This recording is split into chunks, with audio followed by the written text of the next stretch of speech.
Kung bigla kang nawalan ng trabaho bukas, kaya ka bang saluhin ng pamilyang lagi mong sinasalo financially? Kung napaisip ka, this video is for you. Maraming Pilipino ang tawag sa kanila breadwinner o supportive na anak. Pero minsan sa totoo lang, hindi ka na financially supportive. Financially used ka na. Mga ka-investors, welcome back sa channel. In this video, pag-uusapan natin financially supportive o financially used. Money boundaries sa pamilya. Kung feeling mo lagi kang may family tax sa sweldo o nauubos ka sa padala, utang at abono, tapusin mo ang video na to kasi pag-uusapan natin paano mo malalaman kung ginagamit ka na, paano mag-set up ng money boundaries, at paano tumulong nang hindi nasisira ang future mo at relasyon ninyo. Alam mo yung kwento na every 15 or 30th of the month, kakasweldo mo lang pero feeling mo dumaan lang sa'yo yung pera. May padala sa parents, may tuition ni kapatid, may pambili ng gamot ni lola, tapos ikaw, hindi ka makapag-ipon, wala kang emergency fund, at isang sweldo lang away sa pagiging broke. Normal yan sa kulturang Pinoy. May hiya, may utang na loob, may ikaw na lang. Ikaw naman ang nakapag-aral. Pero kailangan din nating tanungin hanggang saan ang healthy na pagtulong at kailan siya nagiging unhealthy na paggamit sa'yo. Ang mga impormasyon na ibinabahagi sa video na ito ay para lamang sa edukasyon at dagdag kaalaman. Hindi ito itinuturing na personal na financial advice. Kumonsulta pa rin sa isang lisensyadong financial advisor bago magdesisyon tungkol sa investments. Ngayon, mabilis tayong dumaan sa signs na baka hindi ka na financially supportive kundi financially used na. Number 1, inuuna sila kaysa basic needs mo. Oo, lagi silang nauuna sa basic needs mo. Kakasuporta mo sa kanila, delayed ang bayad sa bills, wala kang ipon, lagi kang kabado sa pera. Kung pattern na ito every month, hindi na yan healthy support. Number 2, paulit-ulit na hingi, walang accountability. Pangalawa, paulit-ulit ang hingi pero never nagbabayad o nag-a-adjust ng lifestyle. Every sweldo may urgent na reason, pero yung utang last month, tahimik. Kung sanay silang humingi pero hindi sanay managot, malaking red flag yan. Number 3, guilt trip at emotional blackmail. Ibig sabihin, ginagamit ang utang na loob para pilitin kang magbigay. Kung mahal mo kami, tutulong ka. Kahit obvious naman na hirap ka na rin. Support dapat galing sa choice, hindi sa takot o hiya. Number 4, wala ka ng control sa pera mo. Parang sila na ang nagde-decide kung saan mapupunta ang sweldo mo. Bago pa pumasok ang sahod, hati na sa padala, tuition, gastos, wala nang space para sa goals mo. Kung feeling mo ATM ka na lang, hindi yan healthy.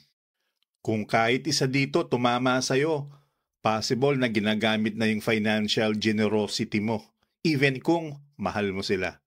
Sa next chapter, pag-uusapan natin paano mag-set ng money boundaries sa pamilya nang hindi nasisira ang relasyon.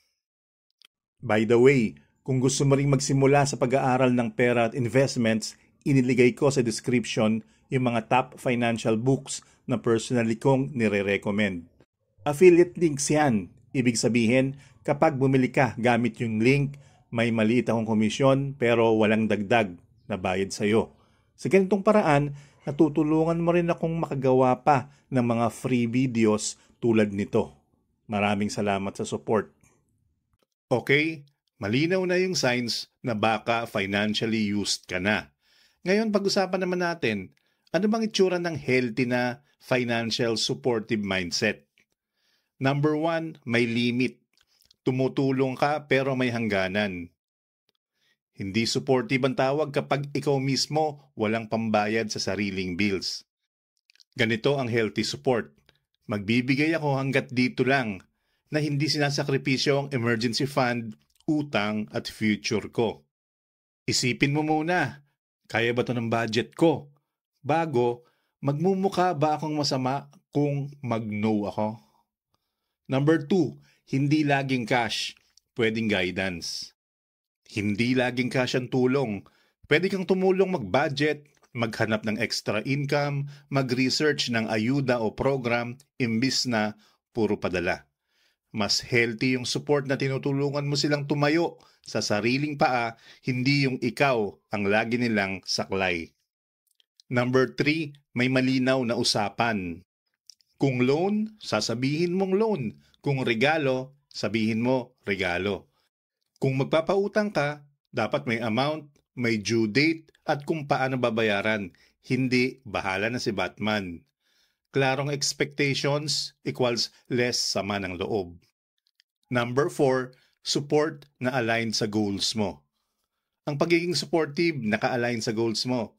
May quota ka lang per month or per year for family support.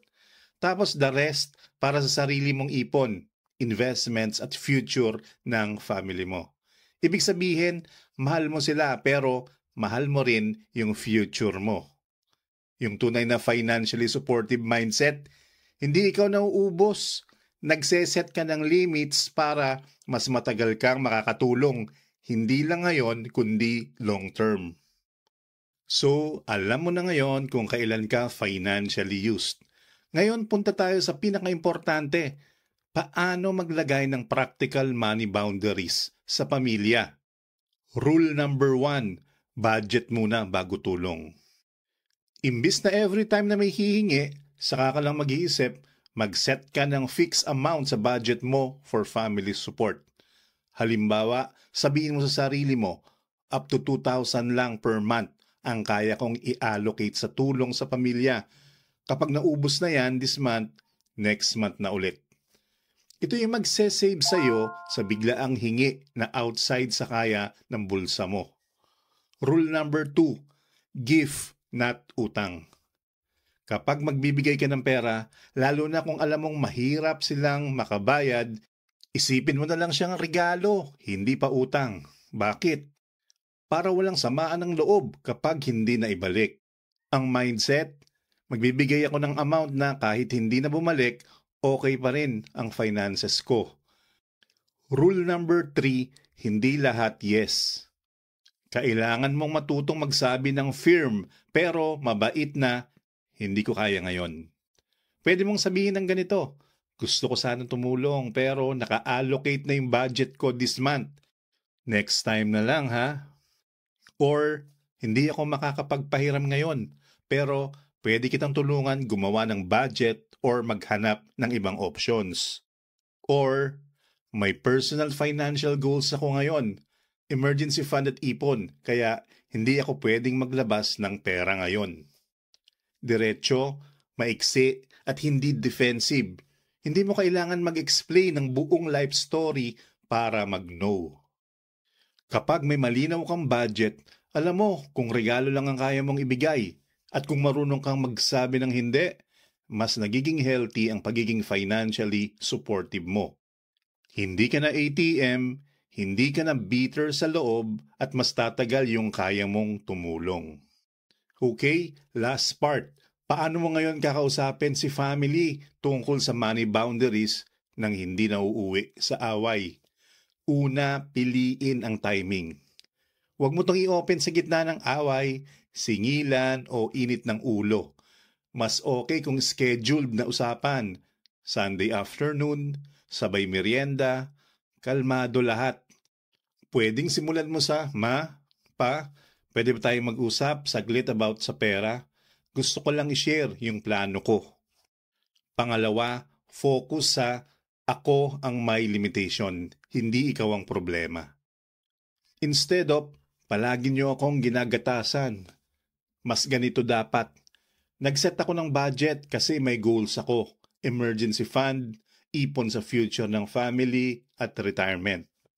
Mahal ko kayo pero limitado lang yung kaya kong ilabas bawat buwan para hindi masira yung plano ko. Ito yung loud budgeting. Malinaw mong sinasabi kung ano lang ang kaya at bakit. Pangatlo, klaro, kalmado, consistent. Sabihin mo ng simple at kalmado. Kapag lumagpas na tayo sa budget na to this month, next month na ulit ako makakatulong. Kung hindi ako makapagbigay ngayon, hindi dahil ayaw ko sa inyo. Kailangan ko lang maging responsable sa pera ko. The more na consistent ka sa message mo, masasanay din sila sa bagong boundaries mo. Hindi madali itong usapan na to, lalo na sa kulturang Pinoy. Pero kapag natutunan mong magsalita ng maaga, mahinahon at malinaw, mas napoprotektahan mo ang magkabilang panig. Relasyon mo sa pamilya at sa future mo financially. Bago tayo mag-end, gusto kitang tanungin honestly. Sa scale na 1 to 10, gaano ka ka-financially supportive at gaano ka ka-financially used ngayon? I-comment mo, supportive, tapos in a scale of 1 to 10 or use in a scale of 1 to 10 para makita mo rin kung nasaan ka compared sa iba. Kasi kung na-realize mo na kailangan mo talaga ng boundaries, next step na kailangan mong gawin, ayusin yung budget at mag-build ng emergency fund.